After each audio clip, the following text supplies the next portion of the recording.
It's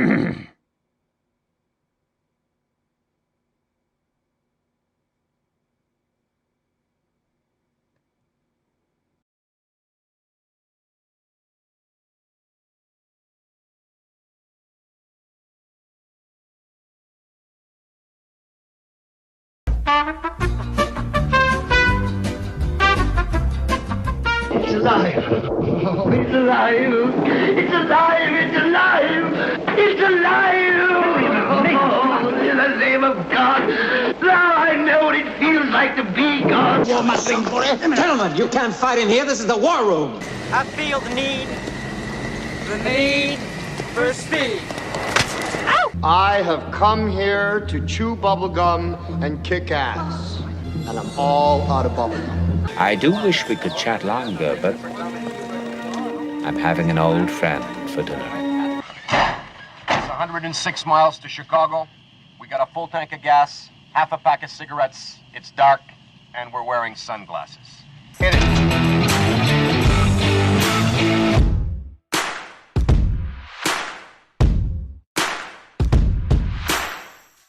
Ladies and gentlemen, yes, the place where you can get all the free bubble gum you'd like, as long as we can have the glasses and we can find out which one of you are the aliens. That's what we're doing right now, as a matter of fact. In case you're wondering, we're staring back at you right now. We know who you are, where you are, when you are. We have all the information. And as a matter of fact, we're going to sell it later. Why not? Because that's what we can do. Hi once again, everybody. I'm Ed Berliner. Welcome into another edition, a raucous edition of the Free-for-All, where anything goes every single moment, makes no difference, no censorship, no editing, no filter, no fooling. Let's go ahead and get right to it, if you will, and introduce my guests who are, let's put it this way, because people always ask, how do you come up with a guest list for the show? And I say, what I like to do is I like to put people together who are from different disciplines, so that therefore we can get people who actually have a lot of different ideas, because otherwise, if you don't do that, then you have one of the nightly shows on Fox or, it's just the same old crap back and forth and everybody just spits at each other, which doesn't happen here. Well, it does, but at least it's a lot more civil. So we're not all just the same dribble. Let me introduce my first guest. He is without a doubt one of the most interesting guests I've ever had on any show. When it comes down to aviation around the world, he knows better than anybody. He is a veteran training pilot, if you will. He has done all the heavy aircraft, 34,000 hours plus in the air. And when it comes down to airline safety or anything to do with aircraft, I turn to him right away because I get a real honest answer. And today, he's going to talk about that, but about more than just airline, if you will. I've been on a plane since COVID happened. I don't know about you. We'll talk about that in a moment. Oh, and duct tape. We'll get to that. Let's welcome in Ross Amer. Rusty Amer joins us on the show. Mr. Amer, it's a pleasure to see you again, my friend. How have you been? Great, Ed. Good to see you in person again. In person again. Well, as close as we can possibly get to being in person these days. Which, one of these days, I want everybody to gather someplace. We're going to pick the center of the country. I guess it's like Omaha, Nebraska, which I've been to, actually, and I don't want to go back. Oh, sorry, that's the Omaha people. All be pissed off at me now. Rusty will be here. We will talk about aircraft and a whole lot more. My next guest is somebody who I swear is still about 27 years old, but what he does is he's a witch. Okay, let's be honest, because he hasn't changed since I've known the guy for 30 years. And I think what he does is he colors his hair gray just because he wants everybody to think that he's older, even though he's not. He's only 27. Trust me on this, okay? He has been a sportscaster in South Florida for many, many years. He now hosts for the Florida Panthers and for the Miami Marlins. And he will probably spend a good part of the show today once again trying to get me to say something nice about the Marlins. Because every time I criticize him, the guy just gets on social media and beats me up all the time. It is a pleasure to welcome for the very first time on the show, Craig Minervini joins us today. How you doing, Craig? Hey, Ed, doing very well. Hey, they just beat the Mets 3 out of 4, by the way. See, and I used to be a Mets fan, but that was a long, long time ago. I was with you. I was the biggest Mets fan ever. Well, you were the biggest Mets fan? Look, I honestly, Ed, I know you moved down to South Florida and you had teams you followed that obviously got you into sports when you were younger. But for me, my test was Rangers Panthers playoffs. I was a huge Ranger fan in '97 when it was, and I'm like, what am I going to do? I'm covering the game, and I'm like, I'm rooting for the Panthers. And the Marlins came the same way. I was covering them. Okay. Now I wasn't on the team side, but it's more exciting. It is organic. It's not made up. The Mets, I love the logo. I love Bob Murphy. Back with the lineups and batting orders in just a moment. I'm going to dress up one day just like Lindsey Nelson. I'm going to get a Lindsey Nelson jacket one day. That would be something. And people don't understand that we cover the games for a living, but a lot of us become fans of the team because we're around them constantly. Sure. But I can honestly say that I was a Bruins fan and a Red Sox fan long before it became fashionable. So I have no problem with saying that, although I grew up a Mets fan, but then I got better. So there you go. We'll talk about that momentarily. Okay.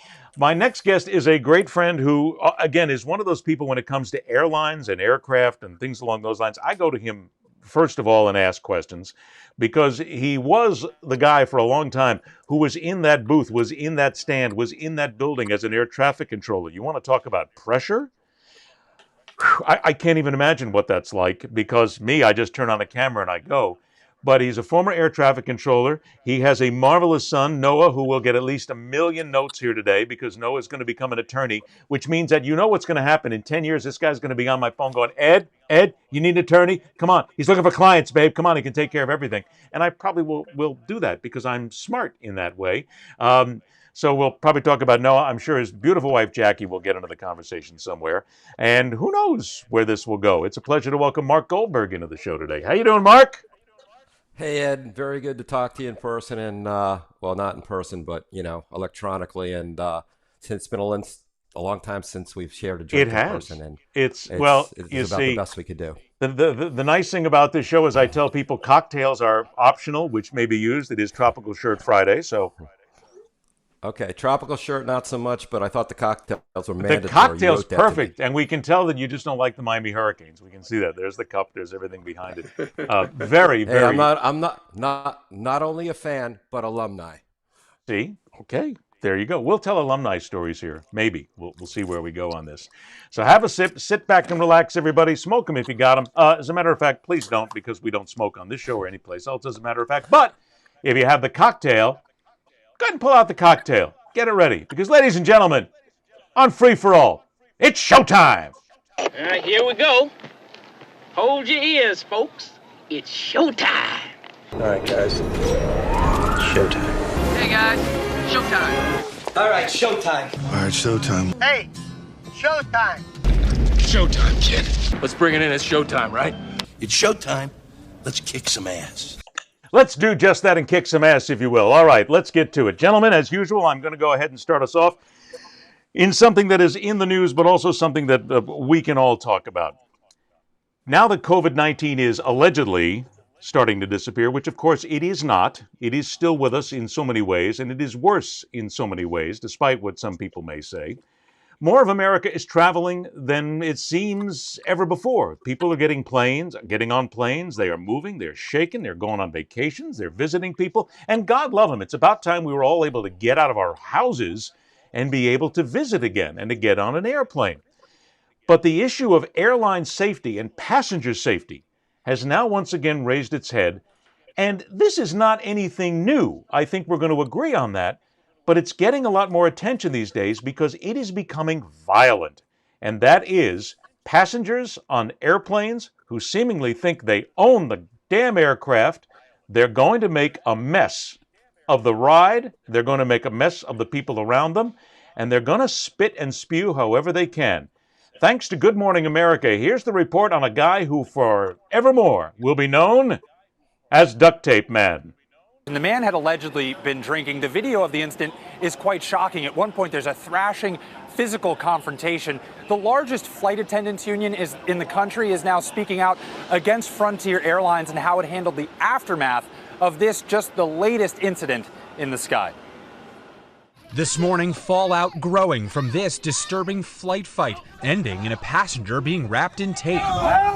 22-year-old Maxwell Berry now facing charges, accused of unruly behavior on a Frontier Airlines flight from Philadelphia to Miami Saturday. You guys suck! Police say Barry had been drinking and groped 2 female flight attendants and assaulted a male flight attendant. Barry's seen here swinging at the man, trying to restrain him. He started raising his voice and cursing, and then I realized that he was drunk. The flight attendants trying to get him under control, duct taping him to a seat. The passenger who shot this video saying the crew did the best they could in the situation. They were very professional, in my opinion.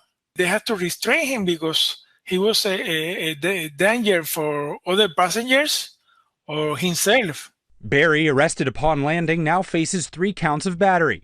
But the airline under fire this morning for its handling of the crew members involved, saying in an initial statement the flight attendants had been suspended pending further investigation, claiming proper policies for restraining passengers had not been followed. Amid backlash from the union representing flight attendants, the airline revising its language to claim the employees are on paid leave. This caught-on-camera fiasco is just another in a spate of incidents with unruly passengers this year.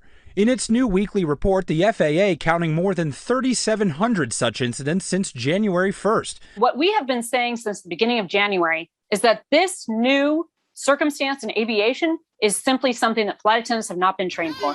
If we don't get it together really soon across aviation and government, it is going to make people question whether or not they can come to work and be safe and whether or not they want to buy a ticket on an airplane. See, there's the inference there, guys. It's not only just the passengers, it's the crew that's got to put up with jerks and morons and pinheads like this who are creating an issue that can actually hurt somebody. I mean, I'm going to come to you first on this one, Rusty, because people will say, look, it's just one drunk guy. It's no big deal whatsoever. Why don't you just restrain him? You're at 30,000 feet. It's not as if all of a sudden you can pull over, drop him off at a gas station, although I'll tell you what, I'm the guy who's all in favor of popping open that pressurized door and giving him a ride if he wants. It wouldn't bother me at all. But I don't think people understand the danger that these people are putting the airline, the pilots, the crew, and the passengers in, are they? You know, Ed, it's so sad because we thought that the danger was COVID. And once these sewer rats are now on air, it's actually worse than COVID. Because with that, you can get vaccinated and wear a mask, and hopefully you will not catch it. But there's nothing you can do about these sewer rats, as I call them. They're now on airplanes. But this had happened before, as you also mentioned.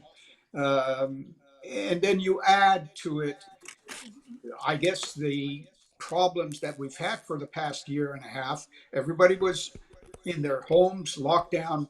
Now they're out. Yeah, but is that really any excuse whatsoever? Because it's without a doubt, and we've got the actual footage that I'm going to show in a little bit of this guy that is not edited. This guy was drunk off his ass. So we've got people getting on aircrafts who are boozing up while they're waiting for the aircraft. They still give them booze if they're of age on the planes themselves. Of course, they have to check. But still, these people are coming in lubed up right now. And you've got a machine, a big tube running through the air. And you've got somebody who can create, okay, here's the better way. Is it not fair to say, and I'm going to come to Mark although on this as well, and to Craig, but is it not fair to say that these knuckleheads can create an incident on the aircraft in that small space that can put everybody in jeopardy, and if something really goes wrong, can kill everybody on board the plane? Absolutely. Absolutely. That's the danger. And, you know, as Sarah Nelson, by the way, she is a fantastic lady, a union leader. She said it, we're not really trained to deal with these crazies. Yes, you know, when the guy was drunk, we would immediately cut him off. But one of the things they don't realize, with an 8,000 foot pressure altitude of the cabin of an airplane, it cruise, the alcohol comes into your, or takes over your body much faster. The effect of alcohol is well known in the altitude versus on sea level where most of us live. So they get there already drunk, as you said, and unfortunately they give them one or two drinks and they're out of control. Most people drink and they're okay, but there's always that 2 or 3% that go apeshit and go crazy and are there danger to themselves and to the rest of the people on that airplane. So you're looking at it from the one perspective. Mark, I'm going to come to you from your perspective as an air traffic controller, because undoubtedly, sitting at the controls and having to deal with the aircraft, you don't actually hear a lot of what goes on. But as a lot of us here in America learned when 9/11 happened, there are things that are heard. There are communications that are coming back to the ground. You've got to be aware of this, and then you become immediately part of the emergency chain, because you've got to help do what you can to help the pilots to be safe. And you're part of that then collection that has to make sure that this plane gets back to the ground safe. I can only imagine some of the stuff that you've heard. And as someone who's so close to aviation, even you have to know how frighteningly dangerous this is, and how the crews themselves, the flight attendants, how they've got to deal with these knuckleheads.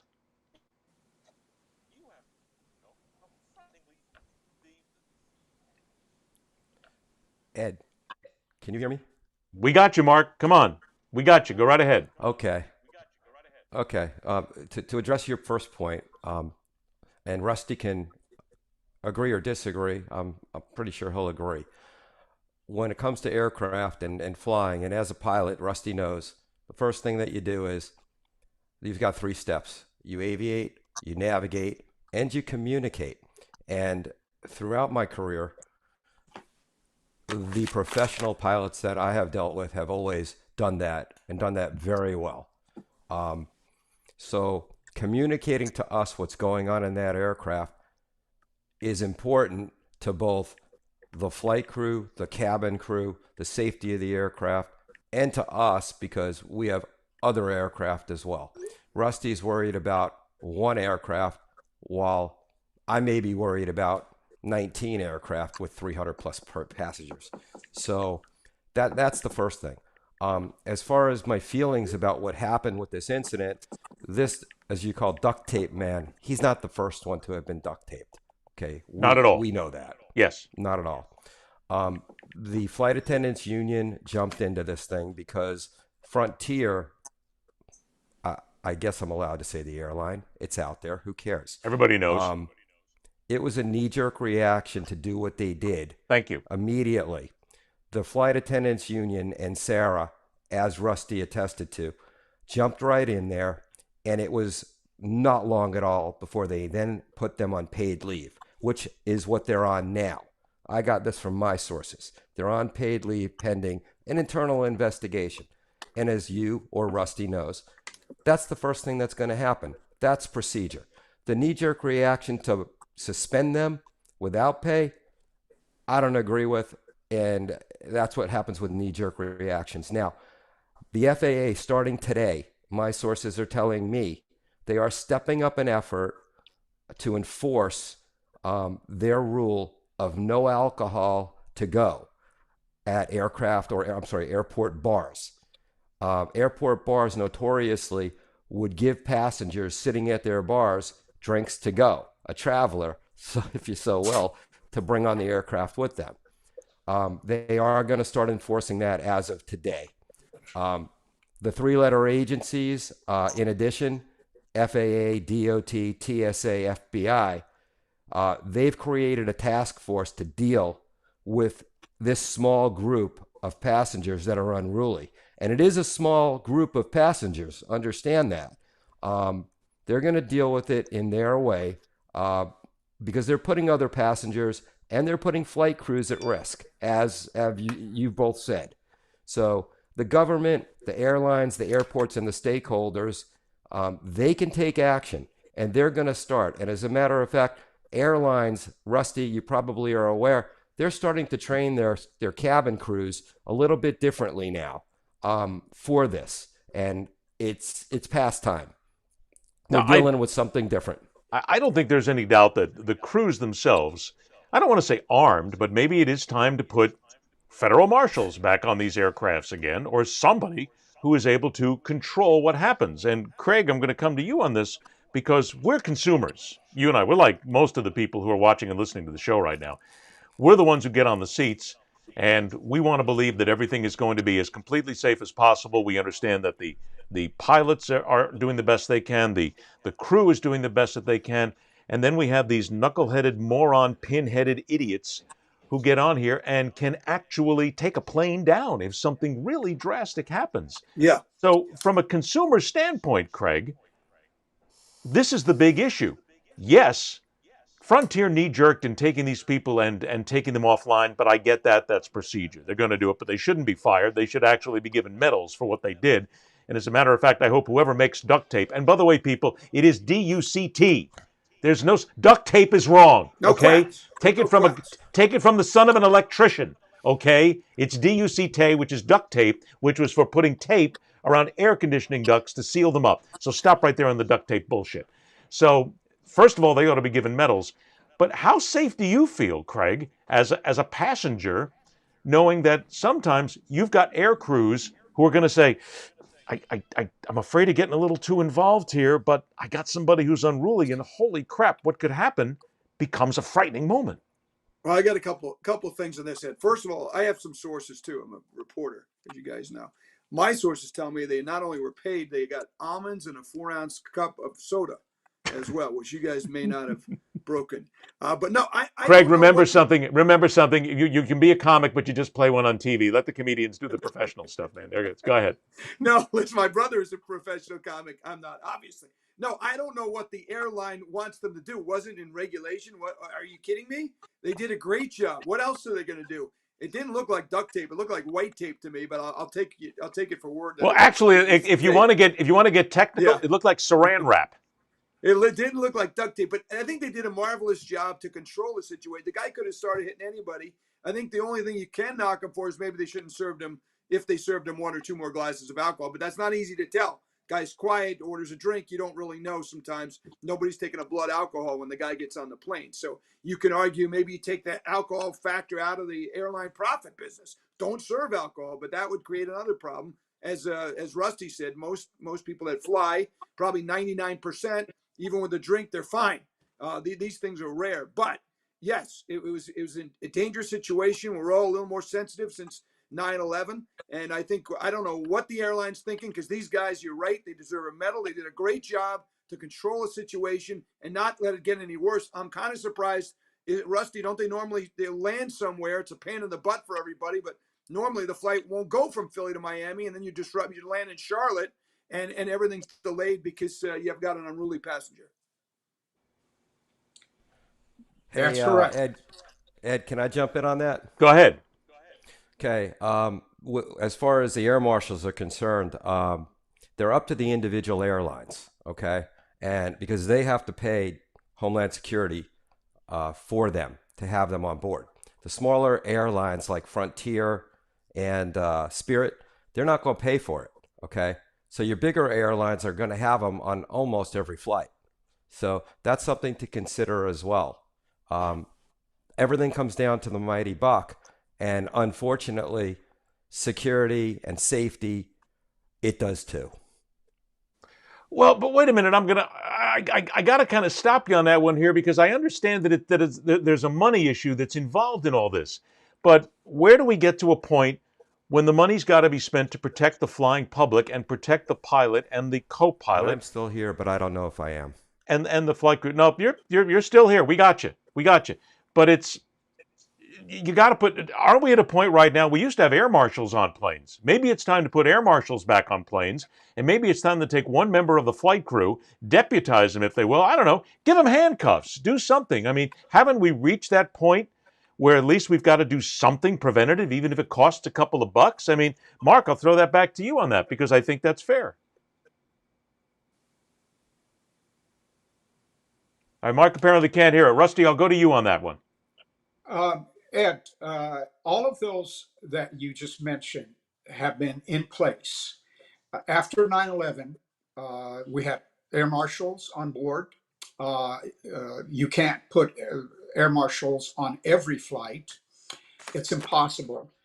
And then, why is it impossible? It's extremely costly for both the airlines and the government, because the air marshals were paying by our tax dollars.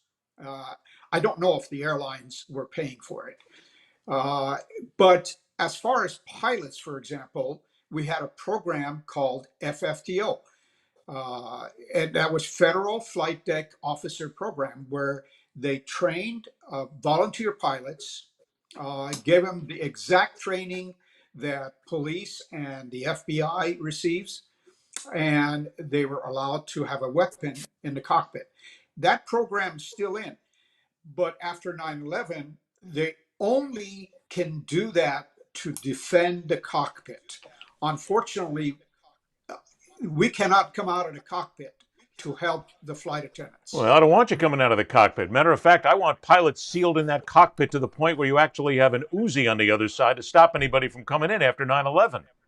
That's basically what it is right now.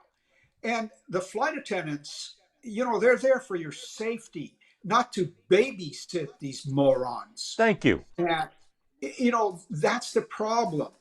And you can't train all flight attendants, a 110-pound female flight attendant who's smarter than all of us, but physically can't train a drunk or someone on drugs. Well, okay, so let's stop there for a second, because I think, Craig brought it up a little bit, and I'm going to drop it in here.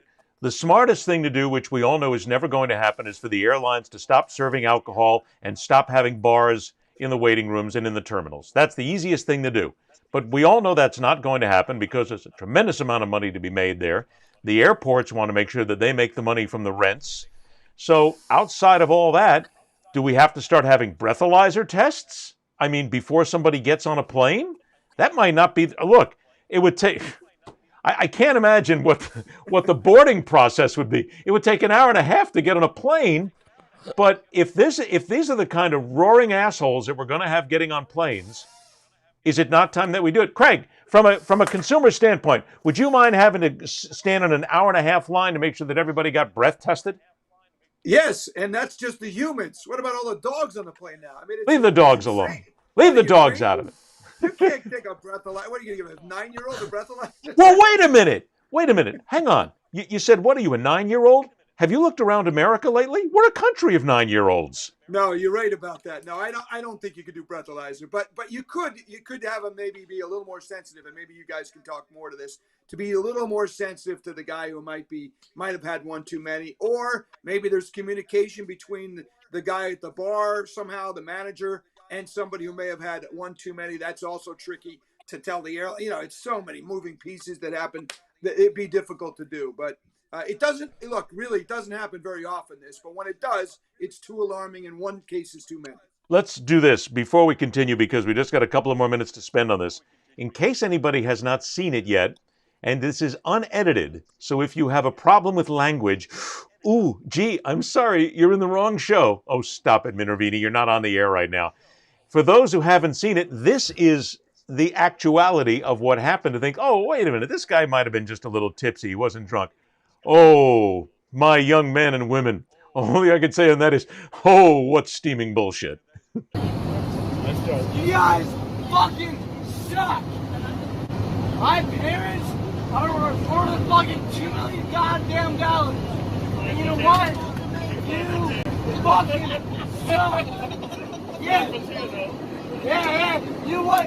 My grandpa is worth more than your fucking life. Fucking attorney!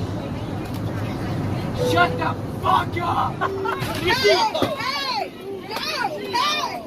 No! Chill out!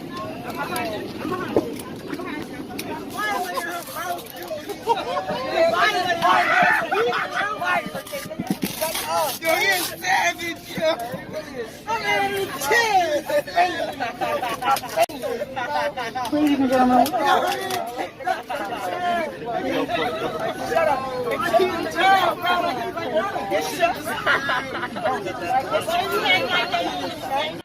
Oh, I don't know about you, but from now on, I want to have a 350-pound human being as one of my flight attendants on every single flight. I want to have somebody who's able to do that. So there's a couple things here to wrap all this up, guys. And Craig, I'm going to come to you first. I'm going to go to the other guys here next.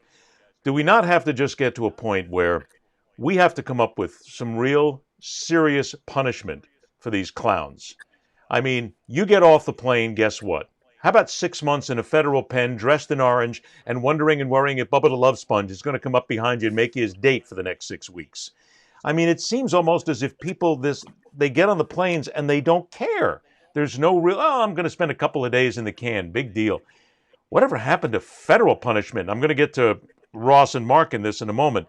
But Craig, from your aspect, yes or no? And if you're on a plane and if you're challenged, would you get up and take some action?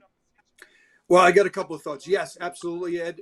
For sure. I don't know what the penalties are, but they should be severe. You got the videotape. There's no question what happened. There's not he said, she said. You see it there. This should be easy to do whatever. And yes, it should be a very severe, not only financial penalty, but jail time for that. I would say this, maybe if there's turbulence, that's the only way I wouldn't mind being duct taped. Other than that, that's not something you want to do when you go on a plane. But I agree with you 100%. Mark, I'm going to come to you on this one now from your perspective. Harsh penalties. I mean, will that really do anything, though, to stop these people? Okay, I like harsh penalties. I do believe in that, but I don't believe that that's the answer in this case. I believe the answer in this case is I'm more of a preventative guy. Okay, you got to prevent it from happening to begin with. And the way to do that is not to put fear into these guys because they don't care. They aren't thinking about they're going to do time later. Not a damn bit. So what you got to do with these guys, and the gates, and Rusty could talk about this, the gate agents have to do a damn better job at noticing and seeing what's going on, who their passengers are that they're letting on this aircraft. They have to. And if they have an issue, if they have any inkling, call TSA. They're there. Get them in there. Law enforcement, they are available to them. They're not paying extra for it. Get them in there. I mean, I've been on airplanes where I've had people right behind me when I was with my wife, and I've noticed it before takeoff, and I've called the flight attendant over, and they've done absolutely nothing, unfortunately, in this particular case. And I said, you know what? I got up, and I went and I talked to the captain. And the captain said, on my airplane? I said, yeah. And he said, what row? Tell me where I did. He immediately called for law enforcement. That plane didn't leave the gate until law enforcement got on board and escorted this guy off the airplane. Somebody had to see it other than me. That's what I'm saying. You can't wait. And the person to talk to about this, as you know, Ed, would be my wife, who was a manager for Homeland. She could, you know, this is her thing. I don't want to mess with your wife. The last thing I would want to be is I'm a passenger on that plane and to see your wife coming up that aisle. No, I'm done, brother. I'm putting the hands up.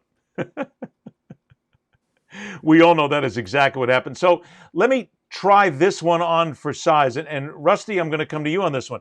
What about the fact that we need to get that kind of level of people pushing forward? And I think what we need is, we're a country that seems to go, I don't want to do anything right now. I don't want to call the cops. I don't want to.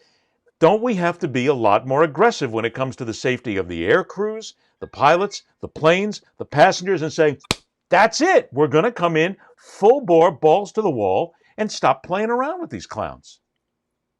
If you remember, a couple of years ago, there was a man, a big guy, tried to rush a Southwest cockpit, and the passengers sadly killed him.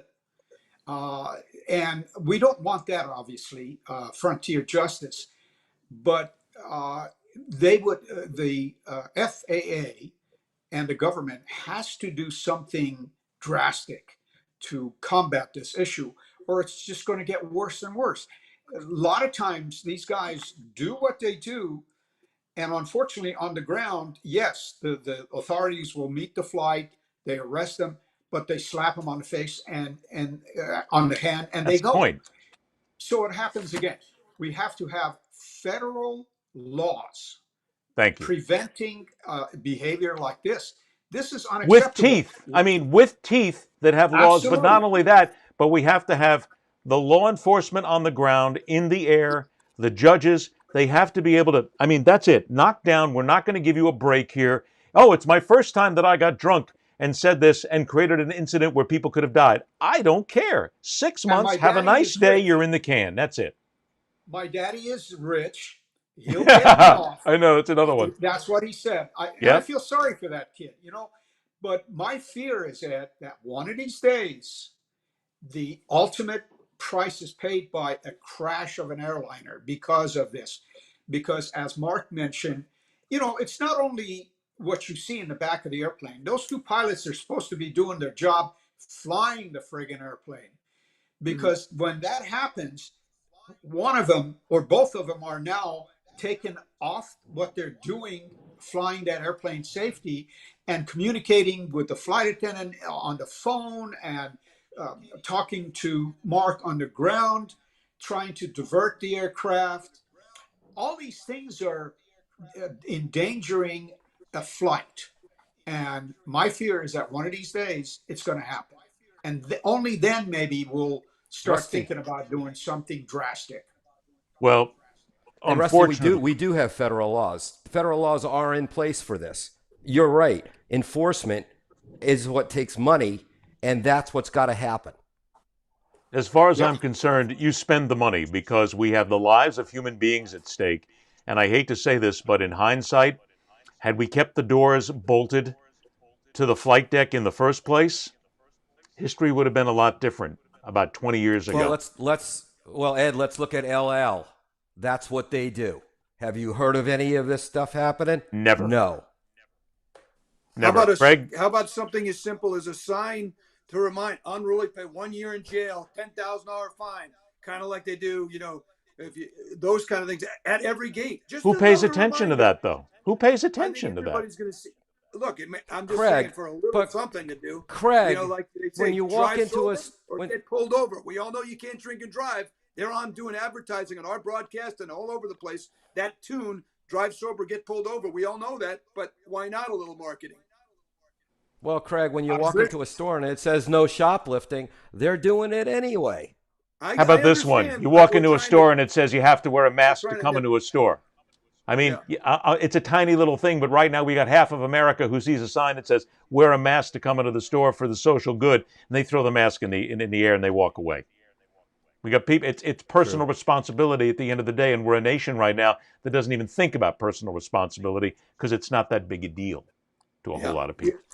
You know, guys, sadly, in this case, we know alcohol was the main reason, but 90% of these new incidents that are happening on board airplanes is because of mask issue.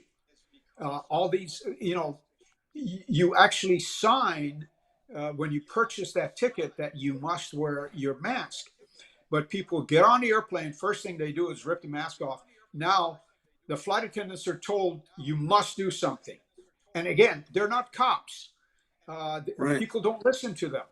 And this mask issue has been horrible and reminds me of the greatest generation.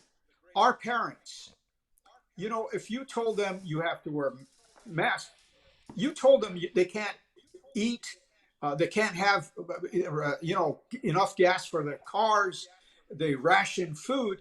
They didn't do anything. They went and fought the enemy. Now, these morons, these sissies, you tell them just wear that damn mask for 4 hours and they go crazy.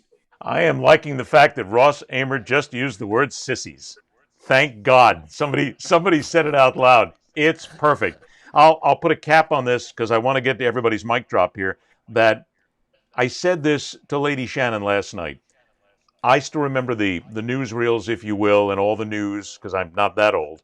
But when polio was a disastrous disease in America, and it was killing people, and people were scared spitless about the fact they could lose their loved ones, their children, and there was no cure for it. America gathered together and said, let's do whatever it takes. Let's fight this. Let's play for the social good, because we could see that there were children and people being affected. We could see the President of the United States that was affected, and it was in front of our face. But with COVID-19, we can't see it. People keep thinking it's out of sight, out of mind, because it's just a cold, it's no big deal. I have a friend of mine, 57 years old, she's dead because she didn't take the vaccine, she wouldn't wear the mask, and she died of respiratory failure because it completely got into her lungs, and she died. And her family said, had she only listened, she might still be alive today. But she didn't think it was a big deal. She said, it's only a cold, it's only the flu. We can't see it. If we could see it, I think people would be a lot more serious about what's going on right now. Anyway, that's my nickel. We'll go ahead and call that. Let me go ahead and get to everybody now because we've had this moment. Let's get to the mic drop. Let's see. I'm going to start with a new guy. Well, the new broadcasting guy, if you will. Because Mr. Minervini, this is go ahead and your chance here, young man, because we take a shot right here. Everybody gets the shot to go ahead and drop whatever they'd like in here. So, ladies and gentlemen, boys and girls, Craig Minervini, mic drop. Go, big boy. Well, I'm gonna stay in my realm here for a moment since we talked airlines and that was fun for a half hour. And I'm gonna take an element from the sports world. I know many of us watch sports. Maybe we're different levels of sports fan. I can't stand replay. I thought I was going to be the biggest fan of replay. I think it's 2021. Let's get it right. In baseball, the game I cover, these games are 20 minutes too long just because of replay. They're looking at whether a player I'm talking this much off the base or he was safe, but about a fraction later he was this much, and we spent 5 minutes dissecting angles. I watched volleyball, Olympic volleyball the other night. They're looking at a fraction of sand moving. Is it in? Is it out? Who cares? It's not. If it's not, nobody's going to complain about it. There's not one coach in hockey who says his skate was this much offside. We were rooked. I get it in certain circumstances, a goal, a home run, an important thing, seventh inning on. I am so tired of replay. I thought I'd love it. I don't like it.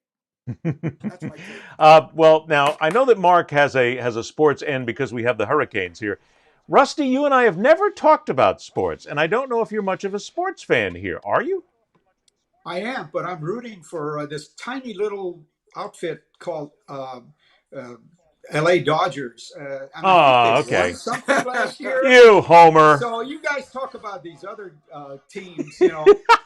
Let's not forget those are the champions, world champions. LA Dodgers. Okay. It's always these guys in LA. So then I'll come to you then because you're a baseball fan then. Craig brings up a good point. I mean, here we are. We're going after these tiny millipoints and all this. It's just, and it's ridiculous how we go back and forth. How do you feel about replay? Because there's people right now who are saying that every play should have replay and everything should be computerized. And we even take the umpires out of baseball. I agree. I mean, you can't pull the gnat's ass. If you want to just get rid of the umps. Yeah. Right. Wow. Hold it. Rusty's going, you want to get rid of the umps? Well, might as well. If you're going to do... he's right. They've rendered them useless, Eddie. He's right about that. I mean, if you're going to put an umpire or an official or a referee under scrutiny every single time, you're going to get to the point where the official's going to say, well, don't worry about it. If I screw up the pooch here, they'll go ahead and they'll catch it on replay and I don't have to worry. So I think that's a very good point. Mr. Hurricane on the other side here, what do you think about replay? Well, before that, Rusty, you do know we can get rid of pilots too, even though I am one. They are. You're aware, we have that technology, right? Oh, I know. He goes for the jugular. What do I think about? Wow. I had to. I'm sorry. And just so you know, I did watch beach volleyball last night. I watched us win the gold on beach volleyball, and I did watch late, and I did watch the replays, and I know the sand that you're talking about that got kicked up, and I got to tell you, I thought, and this whether they touched it, they didn't touch it, maybe it went a little too far, but them having two challenges and that's it. I was okay with that. If they are wrong on both challenges, it ends. If they are right, they do have a point. And if it's a difference between my country winning gold or not, I mean, maybe I'm... Oh, there it is. Jingoism at its finest, ladies and gentlemen. Go ahead. Well, yes, it is, Ed. And it's at that specific moment, ladies and gentlemen, that the internet gods... He really had a mic drop. Am I not here? Okay, no, you're there. You're there. You're frozen, but go ahead. Keep talking. Okay. This is replay, Ed. This is not him live, I don't think. This sucks. I had to go after Russ about the pilot thing only because he's talking about the Los Angeles Dodgers. If he mentioned and was talking about the Brooklyn. The Brooklyn Dodgers. Oh, okay. All right. I'm going to go ahead and come back to him in just a moment here because we have to. We got to give him the chance to do this. So we'll bring Mark back in a moment. But before we do that, let's go ahead and continue because we'll bring in the mic drop. I tell you what here. Let's go. Let's see. We've had the sports side of things. So because Mark is going to join us here momentarily again in just a moment. Oh, wait, look at that. Shocking moments, if you will, that he just might actually be back sooner or later. And when he does come back, we'll bring him back in. But I'm going to go to you, Rusty, on this one because now that we know that you're a Dodger fan, I'm going to give you the chance here because we've talked airline, we've talked baseball, we've talked replay and everything else. But for you, this is your shot, young man. It's the mic drop. Anything you'd like. Go for it. Well, I go back to what Mark says. He says eventually they're going to get rid of the pilots. And sadly, that's true. I used to say it's the airline manager's wet dream to launch those airplanes without those damn unionized pilots or those nagging flight attendants. But remember, eventually, I won't see this, fortunately. I won't be around. But the next thing on the drawing board is a single pilot operation of a big airliner. And then after that, it's no pilots. But hopefully I won't be around to see. Well, but wait a minute now, because you've just scared the absolute spit out of everybody here who's ever thinking about flying for the next 50 years or so. How can you? I mean, look, I understand. I know that there's all kinds of avionics and there's all kinds of remote control and there's everything else. But how can you fly a plane at that speed, at that height, and with that kind of mass inertia going, with those kind of bodies involved and human beings there, without having somebody to take control if an emergency happens? I mean, I'm flabbergasted by that. How could they do that? Well, it's called artificial intelligence. That's what they're counting on, and eventually we all be replaced. Not only pilots. You remember the 2001 Odyssey movie when Hal went crazy, the computer? So that's what's going to happen, and the humans will be kind of rooted out by the computers. Well, look, I don't know about you, but last time, and I'm going to speak for Craig and I, they can't replace sportscasters. Yes, that is true. About that? What are you going to do? Oh, that's another cold Hey, shot. Ed, remember when they tried? They went with the PA announcers on a football game, and everybody couldn't stand it. So there was a Miami Dolphins New York Jets game about 6 million years ago where they did just that. No announcers, and all they had was a PA announcer and graphics. It was one of the worst football games ever played. No, I remember that. Absolutely, one of the worst. So I guess then, if they're going to replace the pilots, Mark Goldberg, then I guess we're going to replace the air traffic controllers too, right? Yeah. Indeed we are. Indeed we are. You believe that? Wow. Of course I believe that. I've seen all the plans. I mean, it was supposed to have happened already by now. However, the government being the government, and all of our equipment being antiquated, the government is decades and decades behind where their plans are to be when they want them to be there.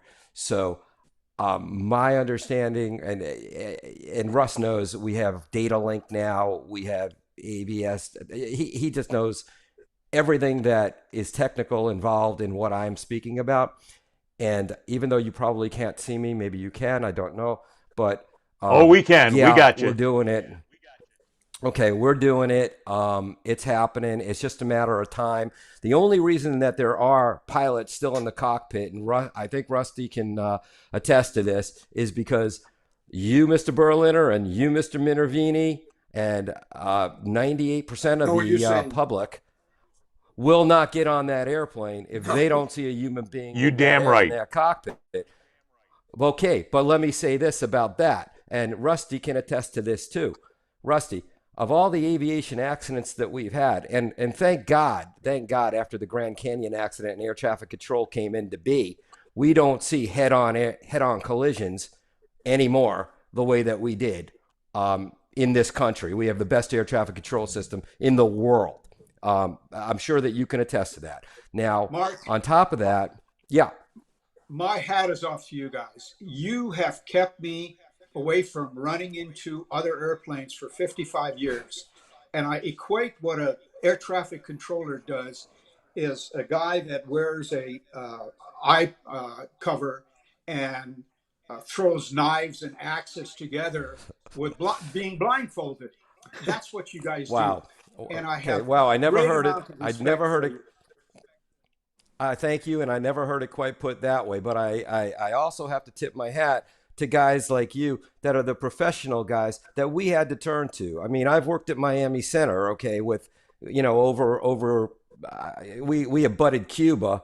We work these airplanes all the time. I've worked Aero Mexico and Mexicana flights. And if I had those two, one climbing off Miami or coming anywhere and one descending into Miami, and I had to get those separated, who do I go to? Because while aviation or English is the aviation language, it doesn't quite work that way. They'll take rote commands. But if you need them to do something different, and you've heard this, I know you've heard this in your travels, they don't do it. So if I have a Delta or a United against an Aero Mexico, I'm going to my United and asking him to help me. And he's going to do it every time. You're going to do it every time. And those are the guys that I know I can count on each and every single time. But to answer Ed's question, again, to say, and Rusty, you know this, every aviation accident that we have, it's never due to one accident, or never due to one thing. It's a series of events that lead up to that accident. And in most of those cases, you can jump in here anytime, human factors, unfortunately, factor into it. In most cases, it's not just mechanical. So when we go pilotless, we are to a point going to remove the human errors in that. And Ed and Craig might not understand this whole realm of what you and I understand, but it's a fact. No, I think True wait a false, minute. I'm going to let Ross go ahead and comment on that. But no, I think we understand because we're part of a society that is now moving toward more imagination than ever before and more automation than ever before. But I think you don't want to get on that airplane. Well, you no, don't want to because get on that airplane. Because what would be wrong with having an automated aircraft? I see what you're saying, but having at least one human being there, so that when the software goes down, when the connection goes down, when something breaks, you've at least got a human being there to save lives. Fantastic, and you will. However, it will not be a skilled pilot like Ross or myself. It will be a systems engineer monitoring the systems. True or false, Ross? Oh. Absolutely correct. Absolutely correct. But on the other hand, when they do go pilotless, you eliminate people. We get tired. We have health issues. We make mistakes. But eventually, again, I won't see this, but this is in the future. A pilotless airplane is here. It's already here, by the way. We've had that technology since World War II, but it will happen. Now, you and I and Ed may not go on that airplane pilotless, but my grandchild who was born with an iPad, he or she won't think twice getting on a pilotless airplane because they think that's the way to do it. Well, I agree with you on that, but you're absolutely. So then, for the rest of my life, I'll get on it when there's an aircraft pilot there because I like pilots. I trust pilots, and I trust the men and the women who are in the ATC towers as well. I got to tell you, because I not only know Mark and Rusty, but I know a lot of people down the line, and they're hard-working sons of guns. And without them, a lot more accidents would happen. So I'm going to start fueling up my car any minute now by the time this is done, because when I'm ready to make that trip to California, I'm driving, baby. That seems like the only way to do it. All right, here we go. One last shot. Your odds are worse driving, Ned. I know, but at least look, my odds are worse, but at least I don't have to worry about some clown telling me that his mommy and daddy is rich and I can go F off and he can create a nonsense going 2 feet away from me. Because I got news for you. Don't tell anybody this. It'll just be between the three of us. But if I had been sitting next to that guy or behind him, I'd have clocked him into the window so hard that it would be frightening. I mean, I would take the gamble.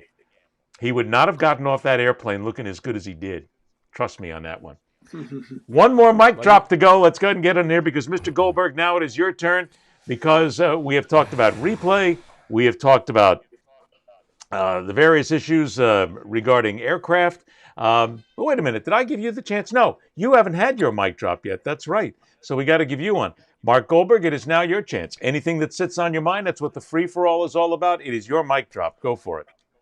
Well, yeah, let me just try to get this out really, really quick, because I got an A and a B, and you know what? I'm just going for A really quick, because I know we don't want to do the political thing here, and it's not a political thing, okay? But I've got to talk about this whole vaccination thing. I just have to put it out there, Ed. I am of the belief that you are, that these people that are now, to this date, that are unvaccinated are, as you have said, I know you have, I believe they should get to the back of the line. Because if I have a heart attack, if any one of the four of us, well, okay, I'm betting on the come here that the four of us are smart enough that we know what vaccinations mean, and we believe in science. And my thought process is this, as yours, Ed, that if we are not vaccinated up to this point, and one of the four of us has a heart attack or is involved in I'm not going to say aircraft accident, in a car accident, and we end up in the hospital and we need care, and there's not machinery and there's not equipment and stuff like that for us, I don't care. Take the ventilator off of patient A if he's not vaccinated and that's the reason that he's there, and move it over. And Ed, you know, as well as my wife, your wife, we were in medical situations where they needed rapid care and they needed help. And if it had happened today, you and I might not have a partner. Correct or incorrect? Very correct. I have no, and this is going to sound harsh, I have no sympathy whatsoever. I'm with you. For the people who have gone unvaccinated, who refuse to do it, who refuse to wear the masks, who refuse to be safe, who make fun of the science, who mock the individuals who are here to save our lives, I have no sympathy when they get sick. I feel terrible for their families. Yes. And for the people they leave behind. But you made your choice. And oddly enough, that's what's happening. We have people out there who are saying, I get to make the choice. You do. That's right. However, your choice is going to affect Craig and Mark and Ross and me and our families. So as far as I'm concerned, your choice is dangerous to the rest of us. I have no respect. I have no respect for them anymore. None. I've lost it. And I think somebody told me recently, they said, that's very heartless of you. I said, no. I'm worried about me, my family, and the society around me. I tend to be responsible, which is why I put the damn mask on. Craig, it's one of the things in sports. We now have athletes who are being told that they have to wear masks before they play. Far as I'm concerned, and this is, I'll say this, you don't have to agree with me on this, because I know that you're a big sports fan, as am I.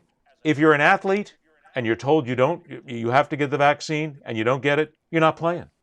That's it. You don't play, you don't get on the field, you don't get on the ice, and you stay until you get your vaccination. And I'll go one step. Go ahead. The NFL's putting wins and losses next to what Good. you just said. Good. If you are not vaccinated or come down, you're not vaccinated, you're gonna have a big L there. So they're pressuring in a different way, Ed, than coming out. Well, they're putting it in people's pockets now, because that's what'll happen. Because if there's a player on a football team who does not get vaccinated, and your team comes down with COVID-19 and we have to cancel a game, guess what? That's an L. Everybody loses a check. The networks aren't going to be happy. But it's about time. We need to start hitting these people in the wallet. Rusty, look, if an airline pilot or a member of a flight crew didn't want to get vaccinated, I would say, tough spit. You're staying home. You're not working. You're not getting on my damn plane until you do it. That's my feeling as well. Too bad. You know, I have some communication still with my former colleagues at United Airlines. They tell me what's happening. And we just had 3 pilots, United pilots. You don't hear that in the news because they keep that very quiet. Died of COVID. And you're sitting next to a guy 2 feet away in a cockpit.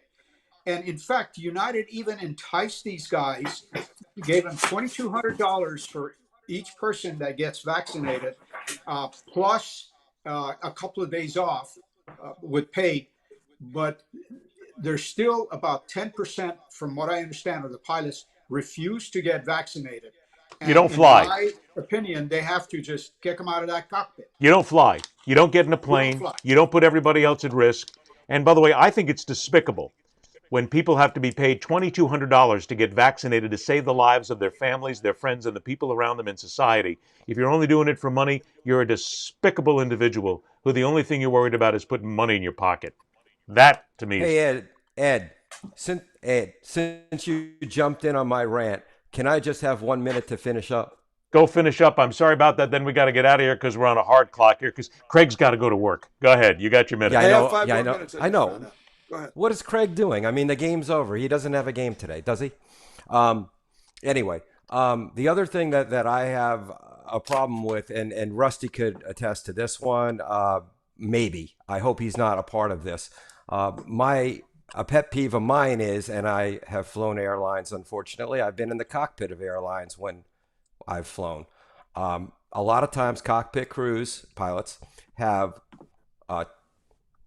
put the blame of delays on one of two things, which saves airlines money. And that's air traffic delays or weather.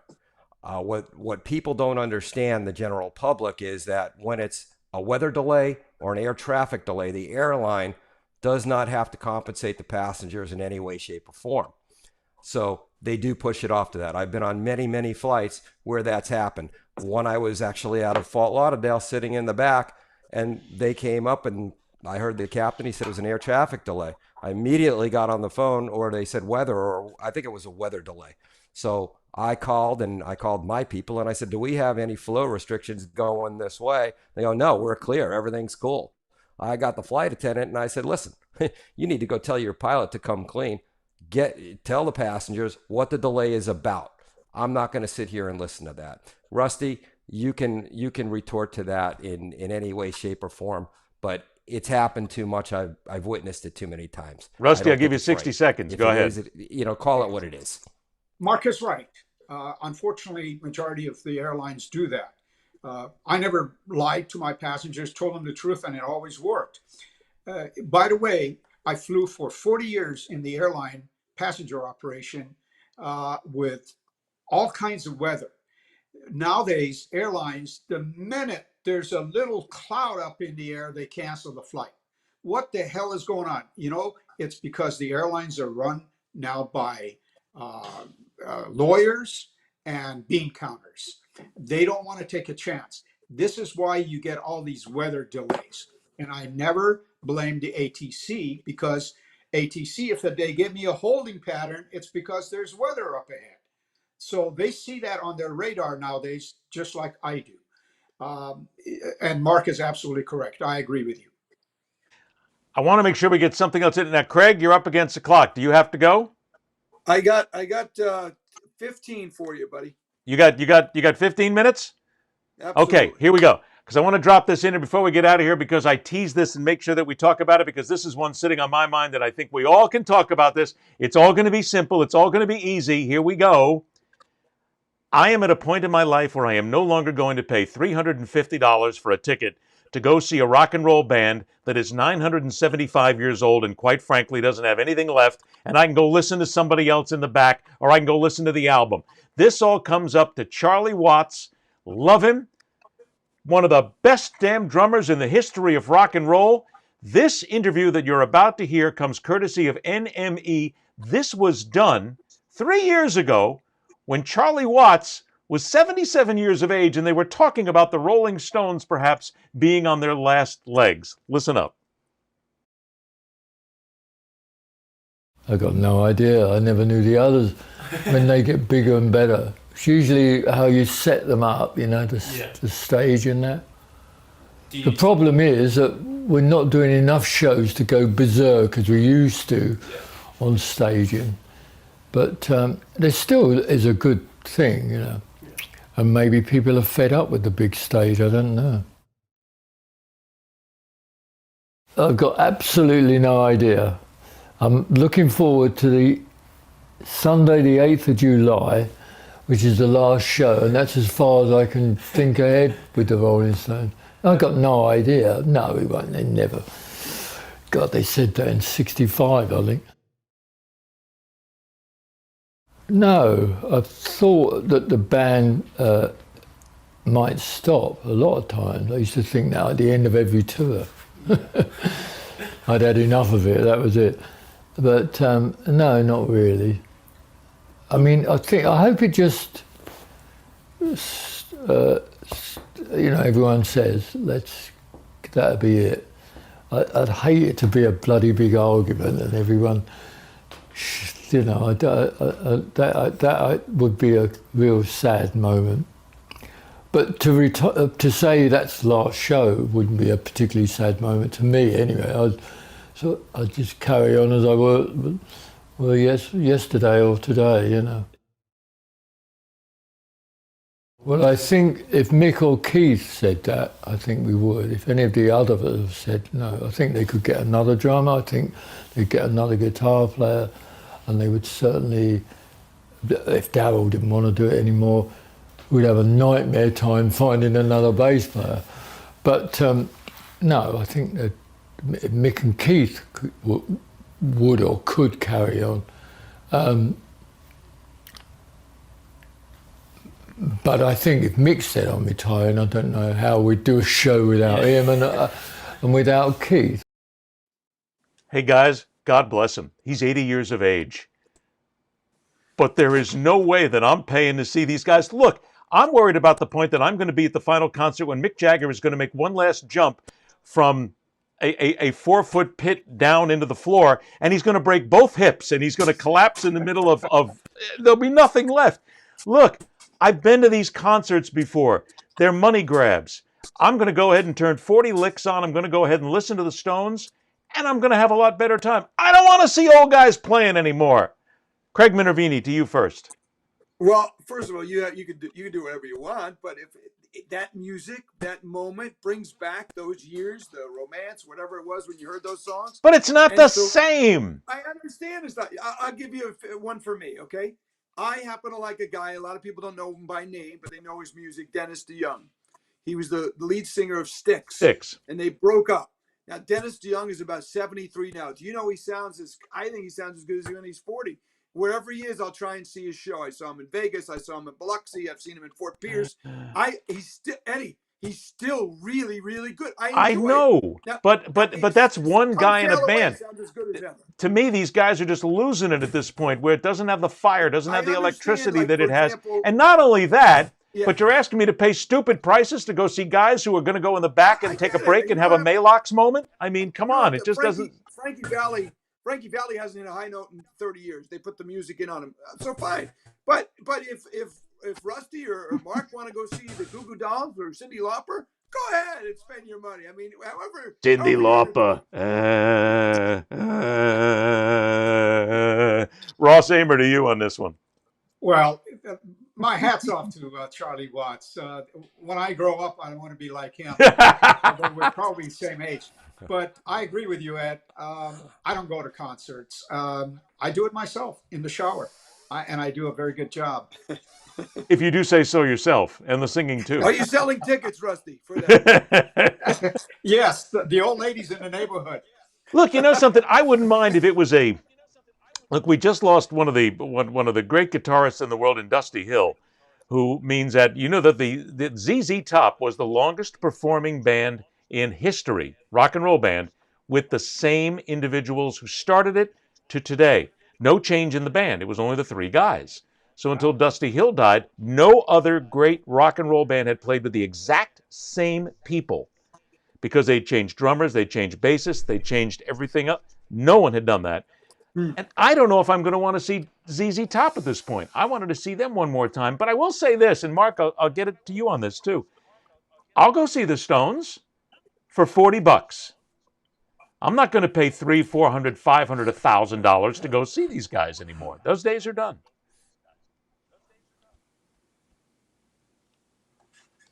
At the perfect moment, again, where he's just frozen with that smile on his face.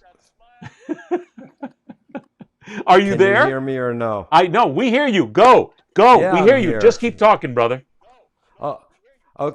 Okay, baby. I love the smile on my face because it doesn't happen often. Ask my wife. But I am with you, Ed, on top of that. And you know that in the past, I don't know, 10 years or whatever, I've seen these bands that you're talking about, but I haven't paid not 10 cents to go see them. But I had the opportunity to. I didn't see them in their heydays like you did.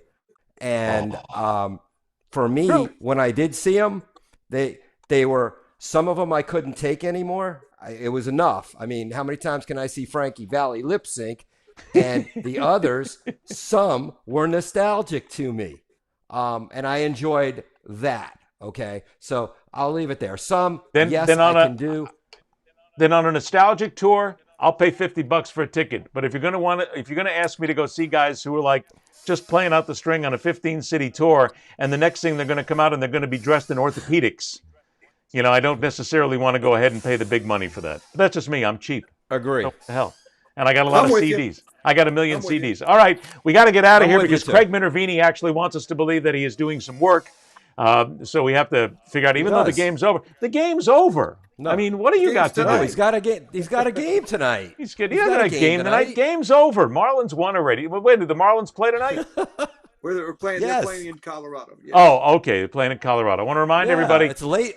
That Craig is heard on the Florida Panthers and I always put the Panthers first because I love hockey. The Florida Panthers and the Miami Marlins games on that's now Bally Sports, correct? Yeah. Okay, and That's if you want to get a hold. And by the way, Ed, I'm also refereeing at your nearby rink, so I might put you in the penalty box if you're in a. Oh, come on! You know something? Just want to make sure. Want to get it out there. Babble, babble, babble, babble, babble. It's okay. Don't worry about it. See, I'm not a great skater, but I love my hockey. The last time I went to the rink up in Coral Springs, Florida, I wound up with a black eye because I completely lost it. I was on the ice. One of your listeners. So it probably was. They said, after all those years, Berliner, it's about time we kicked you in the ass. Reminder, even though I don't want to, but I'll do it anyway. I love the guy. Facebook and Twitter at Craig Minervini, and Instagram it is Craig_Minervini as well. Mark Goldberg, if you want to find out what Mark's doing, even though he's got a beautiful smile on his face right now, his Facebook page is Mark Goldberg 1961. His Instagram is gberg1231. By the way, Mark, you never looked better, man. I mean, the smile is perfect. Thank you so much, Ed. I appreciate that, and it's always nice to get together with you. There you go. And a reminder that Ross Amer, Rusty, you have to make sure that you keep up because anything happens aviation, he is the man to tell you the truth. Facebook, 777PIC. Twitter, 787PIC. Instagram, that is AIME Ross. LinkedIn is at Captain Ross Rusty Amer. And the website is aeroconsultingexperts.com. Rusty, it's always a pleasure, my friend. Thank you so much for joining us, and we'll make sure we do it again with this outstanding group of people. Guys, please take care of yourself, and it's always a pleasure. Listen, to everybody here, I want to say thank you very much for joining us. Don't forget, go to welcometothearena.com. You can see every show there. Search out my name on all the popular audio podcast platforms. You can listen there. And don't forget, we have a brand new show every Tuesday and Friday right here across all of social media. For everybody here, thanks so much for joining us. Hey, do me a favor.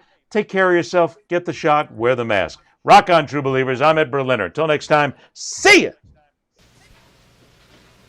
You're still here? Are you not entertained? It's over. All right, hey. All right, good job, guys. Let's just not come in tomorrow. Let's just take a day. Go home. I think this is the beginning of a beautiful friendship. Go. That's all, folks.